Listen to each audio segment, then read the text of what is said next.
দর্শক, ইরানে মার্কিন হামলার বিষয়ে কথা বলতে আমাদের সাথে যুক্ত হচ্ছেন ইস্ট ওয়েস্ট ইউনিভার্সিটির সহকারী অধ্যাপক পারভেজ করিম আব্বাসী।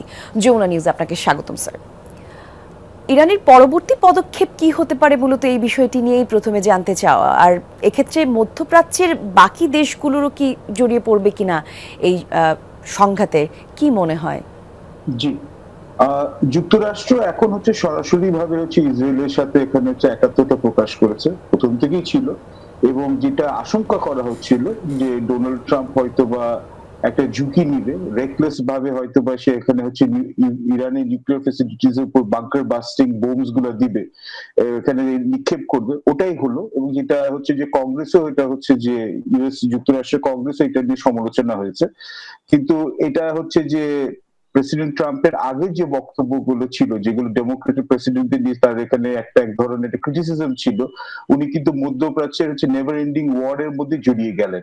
প্রাণ সসের মাখামাখি টেস্ট নুডলসকে করে তোলে আরো ইয়ামি আরো জোস। প্রাণ সসের এবং এখন যেটা হয়েছে যে ইসরায়েল যেটা করেছে যে আপনারা নিশ্চয়ই জানেন, এটা নিয়ে আলাপও হচ্ছিল, এখানকার পুরো ইরানের যে এয়ার ডিফেন্স সিস্টেমটা নক আউট করে ফেলেছে। কিন্তু নাতানস এবং অন্যান্য জায়গার যে নিউক্লিয়ার এখানে এনরিচমেন্ট প্লান্টস আছে, ওগুলোর ওখানে ফেসিলিটিস গুলো মাটির এত নিচে যে ওদের কাছে ওই টেকনোলজি নাই। এবং যুক্তরাষ্ট্র এখানে স্টেপিং করেছে এবং বাংকার বাস্টিং বোমস গুলো দিয়ে এখানে যে এখানে ইসরায়েলের সাথে এখানে সরাসরি এক প্রকারে ইরানের উপর যুদ্ধ প্রকাশ করেছে। এতে যেটা সমস্যা হচ্ছে যে ইরানের যে প্রতিক্রিয়া, এবং ইরান আগে থেকে হুমকি দিয়েছিল যে ওরা কিন্তু যুক্তরাষ্ট্র এবং যুক্তরাজ্য এবং যে অন্যান্য দেশ যারা সরাসরি ভাবে ইসরায়েলের সাথে জড়িত আছে এই যুদ্ধে, তাদের উপর কিন্তু ওরা রিটালিয়েশন করবে। সবচেয়ে বড় আশঙ্কার কথা হরমুজ প্রণালী, যেখান থেকে 1/3 বিশ্বে যত তেল আছে, ক্রুড অয়েল আছে, সেটাকে যে এখানে শিপ করা হয়, এবং 20% একটা গ্যাস ওখান থেকে বের হয়ে আসে। তো এখন এই হরমুজ প্রণালীটা এতটাই ন্যারো যে এখন ওখান থেকে যদি ইরানের কিছু আশঙ্কা করা হচ্ছে ইরান এটা ব্লক করতে পারে। সো এটার জন্য যদি এটা করতে চায়, তাহলে বিশ্বের বাজারে তেল এবং গ্যাসের দাম কিন্তু উত্তরোত্তর বৃদ্ধি হবে। অলরেডি কিন্তু ব্রেন্ট ক্রুড অয়েল কিন্তু 10% বেড়ে গেছে। এবং যেটা আরো আশঙ্কা করা হচ্ছে যে যুক্তরাষ্ট্রের অনেকগুলো এখানে মিলিটারি এবং এয়ারফোর্স বেস আছে, কাতারে আছে, ওমানে আছে, বাহরাইনে আছে, সৌদি আরবিয়াতে আছে, ইজিপ্টে আছে। এটার উপর ইরান কিন্তু তার মতো এখানে আক্রমণ করতে পারে, যেটা সে 2024 সালেও করেছিল এবং 2022 সালে সৌদি আরবের উপর করেছিল। তাহলে হবে কি যে এই যে কনফ্লিক্টটা যেটা আছে সেটা আরো ওয়াইডার স্কেলে জড়িয়ে যাবে। এবং তার সাথে সাথে আপনার যেটা যে এটার উপর একটা অর্থনৈতিক এবং রাজনৈতিক এটা প্রভাব হবে। এবং ইরানে কিন্তু এখন শরণার্থীর ভিড়টা ওখানে বাড়তে পারে। তো এখন মধ্যপ্রাচ্যে যে এই রাজনৈতিক যে অনিশ্চয়তা, এখানে যুক্তরাষ্ট্র একটা বলিষ্ঠ ভূমিকা আশা করেছিল, কিন্তু মানুষ যে পর্যবেক্ষকরা কিন্তু দেখা গেল যে যুক্তরাষ্ট্র ইরানকে ইরান আর ইসরায়েলের মধ্যে মধ্যস্থ করাচ্ছে, ইসরায়েলকে এখানে নিয়ন্ত্রণ করাচ্ছে। ওরা যে সরাসরি ইসরায়েলের বিনিয়ামিন নেতানিয়াহুর আগ্রাসী যুদ্ধে ওরা এখানে একাত্মতা জানিয়েছে, এবং এটার জন্য কিন্তু এই ফলাফল কিন্তু আরো ভয়াবহ হতে পারে। আচ্ছা, সেক্ষেত্রে আরো একটু জানতে চাওয়া, ইসরায়েলকে যেমন সরাসরি সমর্থন করলো যুক্তরাষ্ট্র, ঠিক একই রকম ভাবে চীন কিংবা রাশিয়া ইরানের কাছে সহযোগিতার জন্য এগিয়ে আসবে কিনা, সেক্ষেত্রে আপনি কি মনে করছেন? জি, দেখুন, রাশিয়া এবং চায়না এবং ইরানের মধ্যে তো একটা ক্লোজ কোঅপারেশন আছে।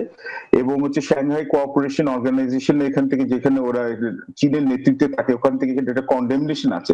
এর মধ্যে বোধহয় একটা এক্সাম্পশন হচ্ছে ভারত, এক্সেপশন যারা ওখানে এই কন্ডেমনেশনে যায় নাই, কেন ওরা ওদের ইরান এবং ইসরায়েল দুজনের সাথে খুব ভালো এখানে সম্পর্ক আছে। ইসরায়েলের সাথে সিকিউরিটি অ্যাসপেক্টে আছে এবং ইরানের সাথে ইকোনমিক কোঅপারেশন আছে। বাট আপনি যদি দেখেন যে রাশিয়াকে ইউক্রেন যুদ্ধে কিন্তু ইরান ড্রোন এবং সমরাস্ত্র দিয়ে সাহায্য করেছিল, এবং চীন কিন্তু ওদের প্রায় 20% ক্রুড অয়েল এখানে ইরানের উপর ডিপেন্ডেন্ট। এবং আমার মনে হয় যে চায়না এবং ইসরায়েল আরো আন্তর্জাতিক ফোরামে প্রেসার এখানে ওরা এক্সারসাইজ করবে, যাতে যুক্তরাষ্ট্র যাতে অল আউট এখানে একটা ওয়ারে যাতে না যেতে পারে। কেন ইরান তাদের একটা ক্লোজ একটা স্ট্র্যাটেজিক অ্যালাই।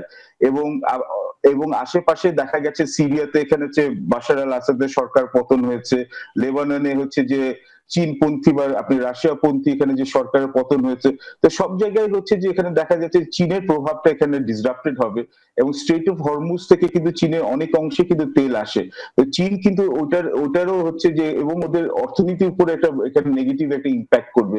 তো চীন ও রাশিয়া হচ্ছে আমার মনে হচ্ছে যে ইরানের সাথে আরো বলিষ্ঠভাবে থাকবে এবং ওরা ডিপ্লোম্যাটিক ফোরামে ওরা প্রেসার এক্সারসাইজ করবে।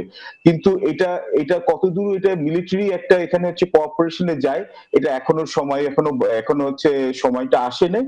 বাট যদি যুক্তরাষ্ট্র আরো বেশি উত্তরোত্তর যুদ্ধে জড়িত হয়ে যায়, তাহলে দেখবো যে চীন হচ্ছে যে ইরানকে ইনডিরেক্টলি হয়তো সাহায্য করতে পারবে। কিন্তু এতে কিন্তু হচ্ছে যে মেজর পাওয়ার কনফ্রন্টেশনের প্রক্সি ওয়ার কিন্তু সব জায়গায় ছড়িয়ে যাওয়ার একটা আশঙ্কা আছে। জি, অনেক ধন্যবাদ আপনাকে, গুরুত্বপূর্ণ সময় আমাদেরকে দিয়েছেন অধ্যাপক পারভেজ করিম আব্বাসী, আপনাকে ধন্যবাদ।